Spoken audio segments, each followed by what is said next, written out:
अच्छा, अब ये देखें कि जैसे ये O A, O B, S B, O P, O M, and so on. अब सपोज मैं आपसे ये कहूँ तो find A B, A B vector चाहिए।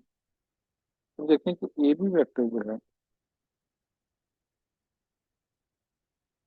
अभी हमने थोड़ी देर पहले देखा कि we started from A and we want to reach at B, so we have to adopt the way AO plus OB, or we can write it down like minus OA plus OB.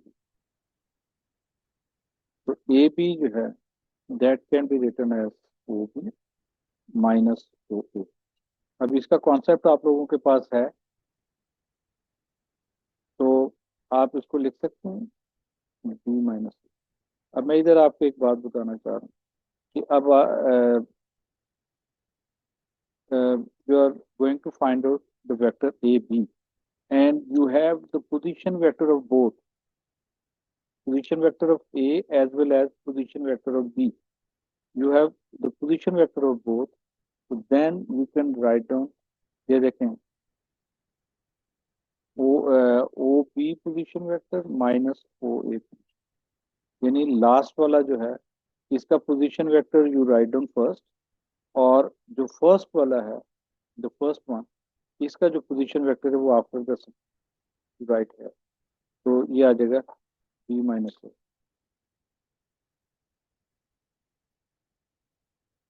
अच्छा, अब ये देखें, अगर आप इसको लिखें B ए, तो B ए क्या बनेगा,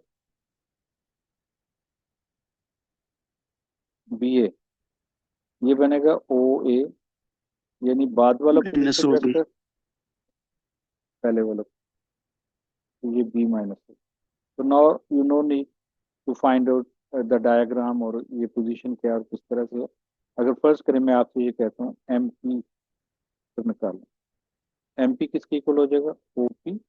अब आपको डायग्राम की तरफ जाने की जरूरत है, ओ पी माइनस ओ है, and that is O O P is P minus में ओपी की वैल्यू लिखनी है वेक्टर वैल्यू, और इधर एम, और आप इनको सब्ट्रैक्ट करेंगे तो you can get the value of P M P. अब अगर सपोज मैं कह रहा हूँ क्यू आर, तो क्यू आर जो है that is O R minus O, तो ये आ जाएगा वेक्टर आर माइनस वेक्टर। इस तरह आप जो है ये पोजीशन वेक्टर को टैकल करेंगे। और if you have the 2 points, the position vector of the 2 points, and you want to find out their vector, तो आपने पहले वाले का पोजीशन वेक्टर माइनस दूसरे वाले का पोजीशन वेक्टर आप करेंगे, तो you can get your answer. Clear होगी बेटा। पोजीशन वेक्टर भी हमने कर लिया, addition of the vector, subtraction of the vector ये भी हमने सीख लिया। हमने पैरेलल वेक्टर का कॉन्सेप्ट भी ले लिया, ठीक है, equal vector, negative vector, parallel vector, ये सारा कुछ जो है ना हमने फिलहाल ये सीख लिया सारा। अब जो है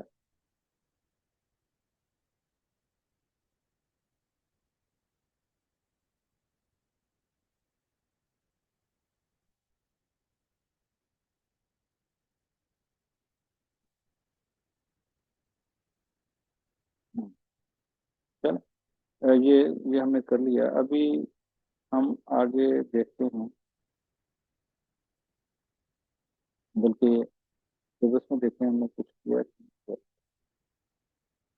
हाँ, ये भी आपको कॉन्सेप्ट देना है, पैरेललोग्राम, ये हमने कर लिया। Equal O B is equal to O A plus O C, ये हमने कर लिया। कैरी आउट एडिशन, हाँ। अब जो है हम जो चीज़ सीखने जा रहे हैं वो ये है कि लोगों ने ओ लेवल में पढ़ा होगा कि अगर फर्ज करें 2 डायमेंशन के अंदर, So you have a point, say 3 and 2, चल 3 and 2 is a point, और इस पॉइंट को आप चलेंगे 2 पॉइंट। अब ओ क्यू जो वेक्टर होगा, ओ क्यू वेक्टर, ये हमारे पास आएगा 3 और 2, यानी पहले हम एक्स कोऑर्डिनेट लिखेंगे and then we write down the Y coordinate. ये column vector form, column vector form and in 2 dimension. अब अगर वो बात डायमेंशन की जिसमें जेड एक्सिस भी इन्वॉल्व है, तो आप फर्ज करें कि एक पॉइंट दिया हुआ, पॉइंट ए दिया हुआ, 3 2 एंड माइनस 4। अब आपने ओ ए वेक्टर जो है उसको आपने कॉलम कॉलम वेक्टर फॉर्म में लिखना है। तो ये पहले आप ये देखें कि इसका 3 माइनस, यानी x coordinate, y coordinate and z coordinate, ये इस तरह से इस तरतीब में आएगा। अब अगर, लेकिन एक और तरीका भी है, ये कॉलम वेक्टर फॉर्म है and we have another way and that is known as the Cartesian method. Cartesian, you can express vectors into Cartesian form. अब जैसे ओ क्यू वेक्टर है, O Q vector that is 3 2, तो आप इसको ऐसे भी लिख सकते हैं 3i+2। I for, I represent कि it is 3 unit in direction of X axis, 2 unit of Y axis, और ये जो आई है ये बेसिकली यूनिट वेक्टर है, इसके ऊपर कैप होता है। लेकिन हम क्योंकि बहुत ज्यादा दफा इसको लिखते हैं, इसलिए हम इस नॉर्मली कैप जो है ना वो बार दफा हम भूल जाते हैं, और मेरा नहीं ख्याल कि एग्जामिनर भी माइंड करता है कि अगर आपने हर जगह पे कैप ना डाला। अब ये देख लें, अच्छा ये ये इधर नोट करें, ये एन के ऊपर कैप डाला हुआ है और इधर साथ उसने यूनिट वेक्टर लिखा हुआ है। अब ये जो इधर लिखे हुए ना वेक्टर्स, इनके ऊपर उसने वेक्टर साइन नहीं डाला हुआ, लेकिन ये बोल्ड लेटर्स के अंदर। और ये अगर आप सिलेबस को भी चेक करें या इवन अपनी बुक्स को देखें, उसमें एंड के ऊपर जहाँ पे आंसर्स दिए होते हैं, नोट लिखा होता है कि all vector quantities written in a bold bold form. अब ये देखें लैम्डा दिया हुआ है, लैम्डा इज नॉट बोल्ड, तो it's not vector quantity, it's a scalar quantity. And B bold लिखा हुआ है, तो इसका मतलब है कि अगर हम लिखेंगे बी, तो हम ऐसे नहीं है कि सिर्फ बी लिख देंगे, हम इसके ऊपर या तो ये या फिर वो हाफ एरो डालेंगे। नीचे जो लाइन है ये आप लोगों के, मैंने नहीं कहीं पे भी देखी रिलेटेड टू योर सिलेबस, ये हायर लेवल पे इस तरह यूज करते हैं जब आपने बहुत ज़्यादा लिखना होता है वेक्टर्स को और आपने एक्सप्रेस करना होता है, तो तब फिर आप ऐसा भी लिख सकते हैं, यानी आप सिंपली नीचे हल्की सी लाइन डाल सकते सर जी, हैं। जी बोले। सर ये -4 जेड कोऑर्डिनेट्स है। हाँ ये जेड कोड, ये आप समझ लें कि आप एक ऐसे रूम में बैठे हुए हैं जहाँ पे बेसमेंट भी है, तो ये 3 2 और -4 जो है ये मतलब बेसमेंट के अंदर जो है ना, जिसको उसको मेंशन, और सर ये 3i+2j का मतलब क्या है? 3 unit along x axis, 2 unit along y axis. और अगर मैं वेक्टर ए लिखूं जो ये दिया हुआ है, इसको अगर मैं लिखना चाहूँ, ये आएगा 3i+2j -4, के फॉर जेड एक्सिस, ये इस तरह से होता है ऐसा नहीं। ठीक है सर। अ, ये सारे जो है ये डायरेक्शन जो है ये 90 डिग्री डायरेक्शन, ठीक है। ये फिजिक्स में ऊपर की तरफ पता नहीं क्या होता है, और लेकिन हम मैथ में जो है ना, ये एक्स एक्सिस, ये वाई एक्सिस, और इसको जो है आप ये इसका जो डायरेक्शन वेक्टर है इसको आई से रिप्रेजेंट किया जाता है, इसको जो है वो आप जे से रिप्रेजेंट करते हैं, और इसको जो है वो के से, यानी जब आपने मेंशन करना होगा, तो अब जैसे फर्ज करें 3i, तो 3i का मतलब ये है कि वन, ये आप ये देखो 1 2 एंड 3, ये 3i 2j 1 एंड 2। अगर मैं इसको +4 कर दूं, जस्ट 3। अब ये देखेंगे 1 2 3 एंड 2, ये 4 है।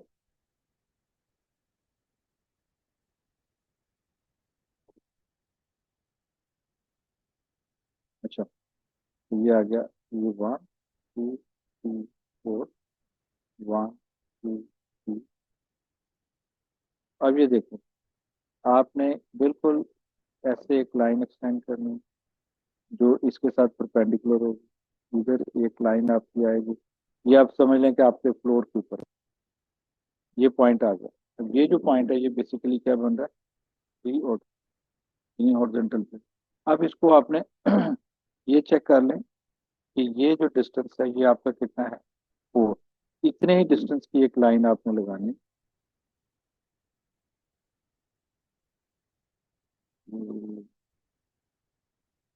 अब ये नहीं कि आप इसको बिल्कुल ऊपर तक ले जाएंगे, आप ये देख लें ये 4 यूनिट बन रहे हैं कि नहीं। ठीक है, तो ये जो पॉइंट आएगा ये आएगा 3 2। अब इसको आप ओरिजिन से ज्वाइन कर लें, तो ये वेक्टर, ये पॉइंट अगर ये है, दिस इज ओ ए। और इसी तरह डाउनवर्ड अगर जाना है, अब वो डाउनवर्ड जरा अ, उसको इमेजिन करना जरा थोड़ा सा मुश्किल बन रहा था। तो आप इसको अगर इस तरह देखें तो ये बेसिकली ये पॉइंट ऊपर तक जाएगा। ये अगर 3 2 और माइनस, ये इस पॉइंट पे बराबर, यानी पहले आपने ये x axis, x axis, y axis, उसके बाद अगर नेगेटिव है तो नीचे की तरफ, पॉजिटिव है तो ऊपर। अच्छा तो ये जनाब हमारा हो गया।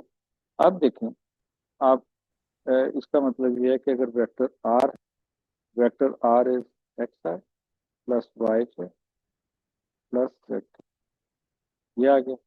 और आप लोगों को याद होगा ओ लेवल में जो आपने पढ़ा हुआ है कि अगर मैं ओ क्यू का वो लेना है तो उधर सिंपल पाइथागोरस थ्योरम अप्लाई होगा। ये 3 और ये 2, और ये ओ क्यू मैग्नीट्यूड, ये मैग्नीट्यूड का मतलब होता है, इसका मतलब this is the scalar quantity. और ये आ जाएगा 3² plus 9 + 4, that is 130। O Q modulus जो है ये हमारे पास 130। अब अगर ओ ए वेक्टर दिया हुआ है, यानी वेक्टर ए का मैग्नीट्यूड निकालना, तो ये कितना आ जाएगा, ये आ जाएगा 3²। मैं इस जगह पे -4 यूज कर रहा हूँ। ठीक है, स्क्वायर प्लस 2² प्लस -4²। बाज दफा बच्चे इस जगह पे गड़बड़ करते हैं, वो इसको इस तरह से, यानी 2² ऐसे लिखते हैं, जिससे मिस्टेक हो जाती है। 2² प्लस ऐसे, तो ये लिख देंगे 9 + 4 - 16। तो दिस इज रॉन्ग, आपने ऐसा नहीं करना। इसलिए मैंने ये ब्रैकेट डाली ताकि आपको ये आइडिया हो कि इस जगह पे कोई भी वैल्यू नेगेटिव नहीं आएगी while you are finding the magnitude of the particular vector। 9 + 4 + 16, तो ये आ जाएगा √20। तो ये मैग्नीट्यूड है। अब हम इधर देख लेते हैं।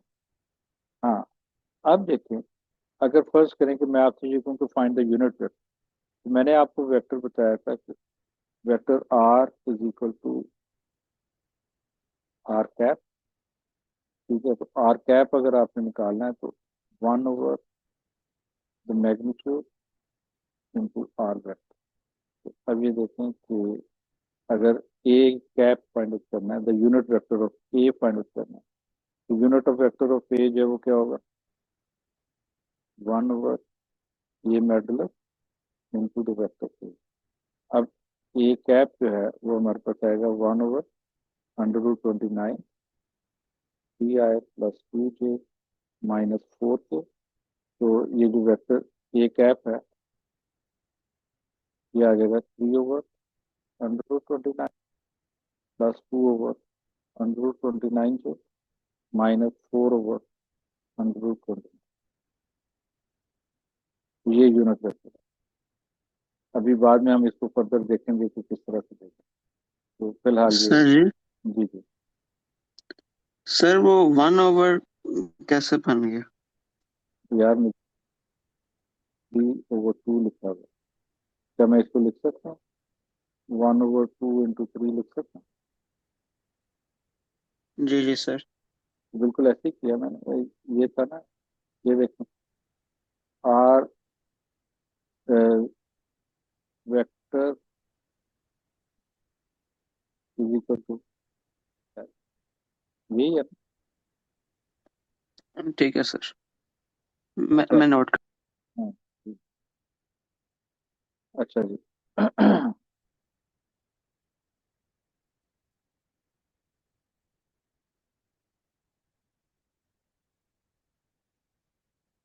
ये आ गया।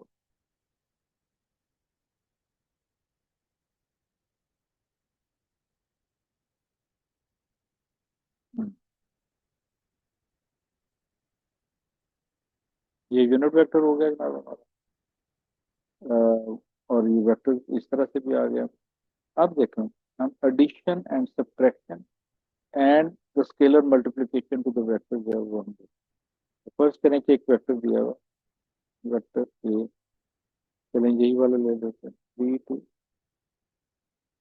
-4, ये वेक्टर ए, एंड वी, और वेक्टर बी जो है वो 5 0 8, ये आपको, तो चलें इधर 2 ले लें।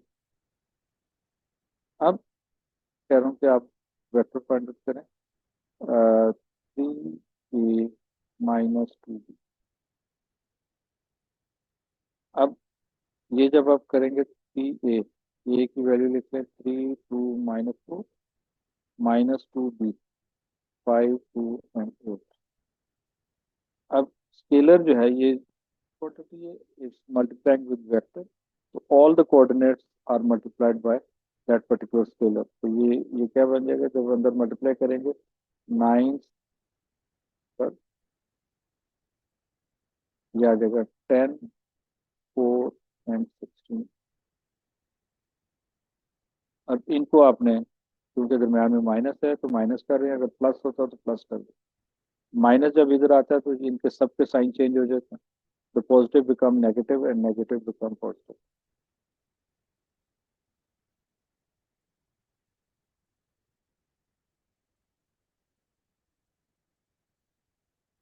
ये आ जाएगा -2 एंड -28। तो दिस इज 3a - 2। जी, ये बात क्लियर होगी? जी सर। अच्छा जी। तो ये स्केलर मल्टीप्लिकेशन भी होगी, एडिशन सब्ट्रैक्शन सारी इसी तरह ही है। तो क्या कह रहा है, carry out the addition subtraction of the vectors and multiplication of the vector by scalar, ये भी हमने सीख किया, and interpret these operations in geometrical terms. अब calculate the magnitude of the vector and use the unit vector, ये भी हमने निकाल लिया। Displacement vector and position vector, ये भी हमने कर लिया। तो हमने तो काफी सारा कर लिया। अब बताओ इसको है तो बता दो, जी सर। इतने में कोई इशू है तो बता दो। यानी ये हमारा हो गया, ये इतना हो सर गया। सर जो डिस्प्लेसमेंट वेक्टर है वो एक हम्म, दफा फिर मतलब ये क्या दे दे, उसमें क्या होता है? यार डिस्प्लेसमेंट वेक्टर ये भी मैंने आपको बताया है।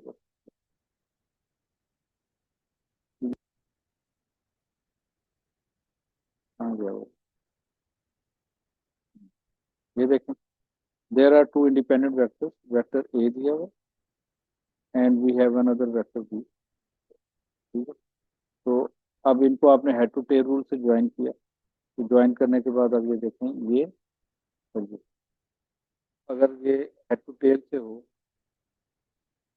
ठीक है। अब जैसे ये बिल्कुल ऐसे ही है डिस्प्लेसमेंट वेक्टर निकालने का, कि आप स्कूल से, बल्कि होम, फ्रॉम योर होम, आप स्कूल आए, ठीक है, स्कूल से आप फ्रेंड के पास आए, ठीक है, फ्रेंड से जो है आप एक मॉल पे गए, ठीक है, या रेस्टोरेंट पे गए, चले ऐसे करिए, रेस्टोरेंट रेस्टोरेंट पे गए। तो अब अगर फर्ज करें कि आपके पेरेंट्स आपको देख पकड़ना चाह रहे हैं, तुम गए कहाँ पे, तो अब जाहिर है ये, एक तो ये है कि अगर आप स्कूल पे हैं तो they can reach you here, लेकिन अगर आप फ्रंट की तरफ हैं तो ये ऐसे आएगा।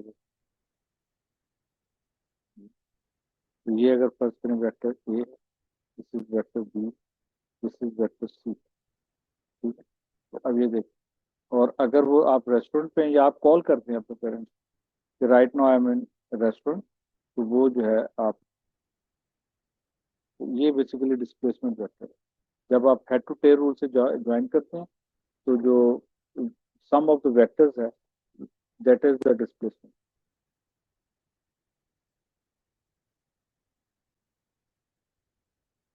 ठीक है।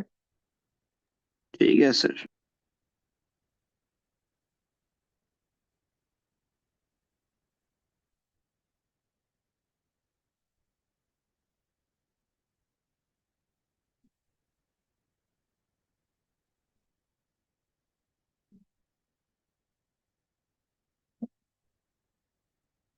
ठीक है।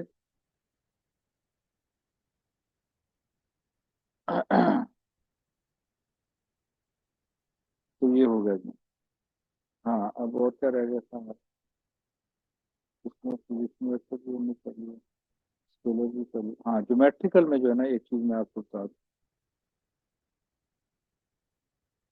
बल्कि इधर मैं एग्जांपल दी हुई है, काफी अच्छी एग्जांपल है, मगर वो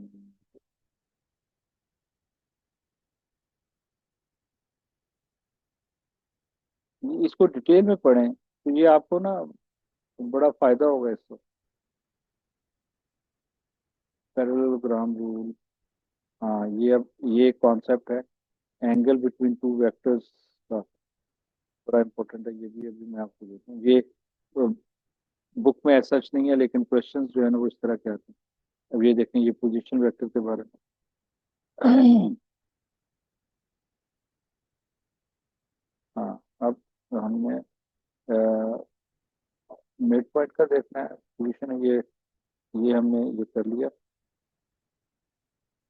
ये पॉइंट किया, ठीक है, लेकिन ड्रॉ करना आता नहीं, जस्ट ऐसे, ये पॉइंट है 4 5 6, इसको ग्राफ पे ड्रॉ, ये यूनिट वेक्टर निकाला हुआ, addition and subtraction of even vector with और विदाउट स्केलर मल्टीप्लिकेशन। तो ये 3a-2b, 4a+3b, ये इसकी एग्जांपल्स वगैरह अच्छी तरह से करें। हाँ, अब है geometrical application, that is important, और वो उसके आपने देखा कि सिलेबस में भी मेंशन, तो इसको भी हमने देखना है कि किस तरह से। अब इसमें दिया हुआ है कि there are two vectors a and b are such that the angle between a and b is perfect,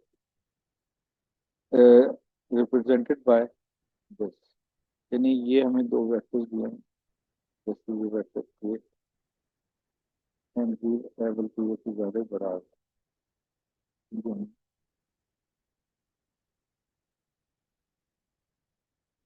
ये vector a, this vector b, and angle between them is perfect.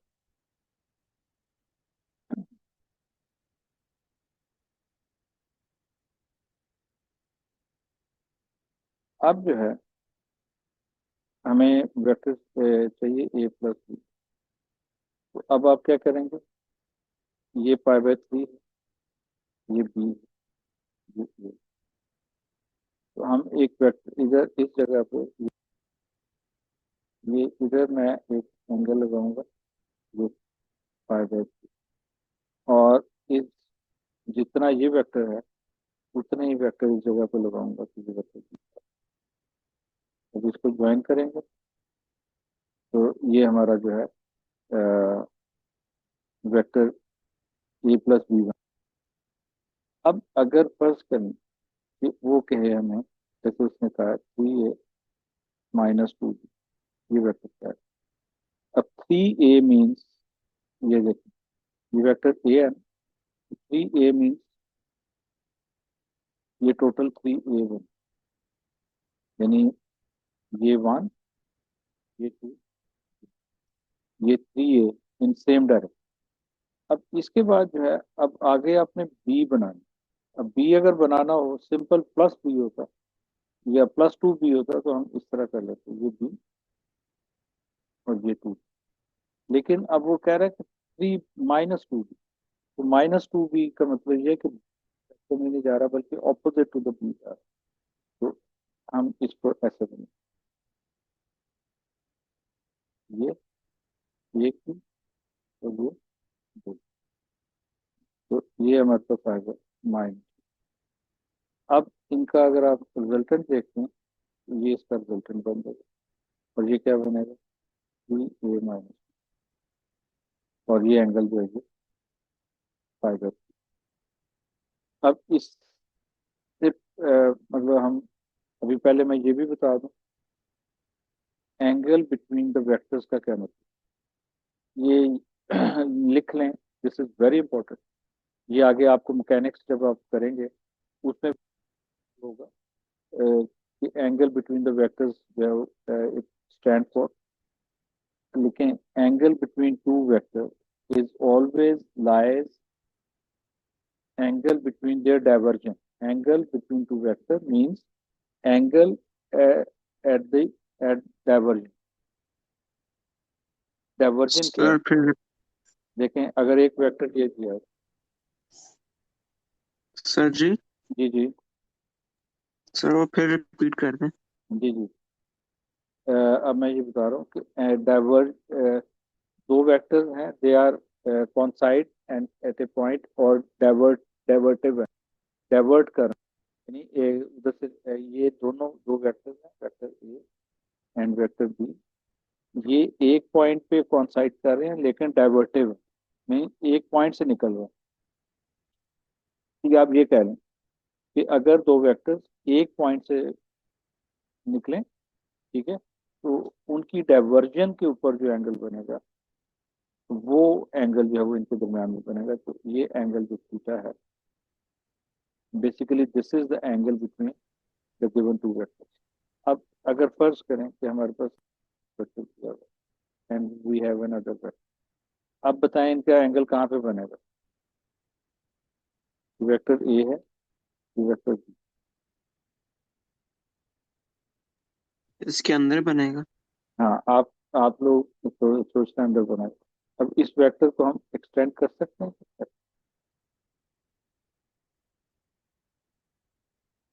Ji sir. तो ये diversion बन रही है। ये तो diversion नहीं है ना, ये तो एक ही तरफ जा रहे हैं ना, ये देखे ना, तो नहीं ना बन रही। डाइवर्जन तो इधर बनेगी ना, कि रास्ते अलग अलग हो जाए। तो ये ना कि ए जो है वो बी को कैरी कर रहा है, ठीक है, लेकिन डाइवर्जन ये होगी कि उस पॉइंट से दो डिफरेंट साइड्स के ऊपर जब निकलते हैं, तो उस जगह के ऊपर जो है जो एंगल बनता है, that angle is the angle between two vectors. अब इसी सर तरह angle between sir angle between two vectors always lies at the diversion, at the diversion. हाँ एट देयर डाइवर्जन, यानी जहाँ पे डाइवर्ट कर रहे होते हैं ना वेक्टर दोनों, ठीक है, आप दोनों वेक्टर्स को एक्सटेंड करते हैं। अगर मैं कहूँ ना, फर्ज करें कि दो लाइंस दी हुई, L1 एंड L2, अब मैं ये कहूँ कि इनके दरमियान में angle है, तो फर्ज करें ये थीटा है, और ये कितना आ जाएगा, 180 माइनस थीटा। तो you can give both the angles acute and acute both, क्योंकि हमें लाइन जो होती हैं वो तो एक्सटेंडेबल होती है ना दोनों साइड्स के ऊपर। तो आप इसका थीटा भी दे सकते हैं और 180 माइनस थीटा भी दे सकते हैं। और बाज दफा उसने कहा होता है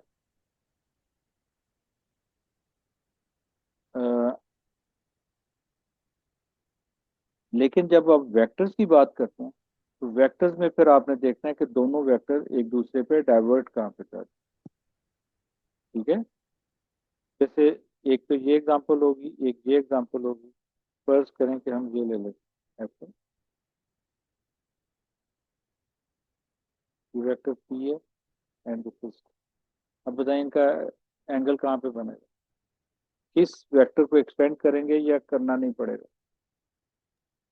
सर क्यू को हमें एक्सटेंड करना पड़ेगा, फिर वो क्यू, बनेगा। क्यू को एक्सपेंड करें या पी को करें?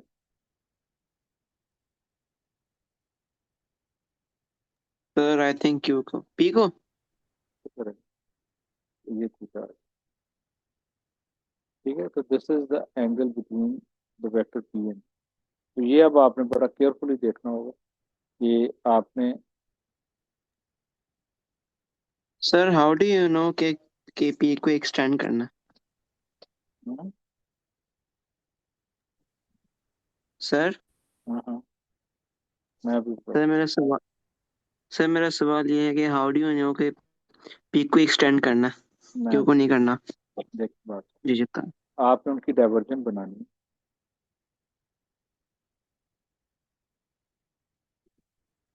हाँ जी।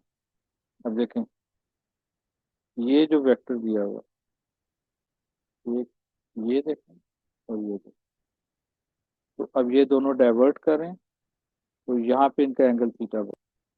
अगर फर्ज करें एक वेक्टर इधर आ रहा है और एक वेक्टर जब इधर आ रहा है, यानी ये देखें एक वेक्टर इधर है और एक वेक्टर इधर है। ये देखें कि आप क्या करेंगे, दोनों वेक्टर्स को आपको एक्सटेंड करना पड़ेगा ऐसे।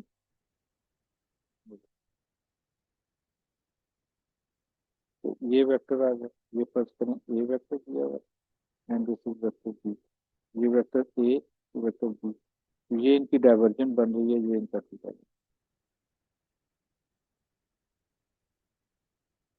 ठीक है, मतलब आपने देख लेना ना यार, क्यू को पीछे तो नहीं ला सकते ना।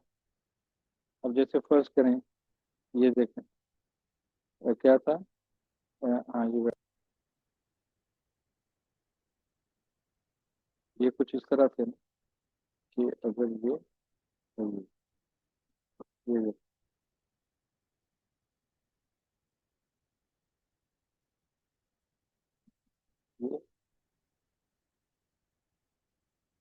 ये पी वेक्टर, अब बताओ मुझे क्यू को कैसे एक्सटेंड करो, क्यू को तो पीछे को खींचोगे ना पूरा, एक्सटेंशन से ऐसे बन रहे।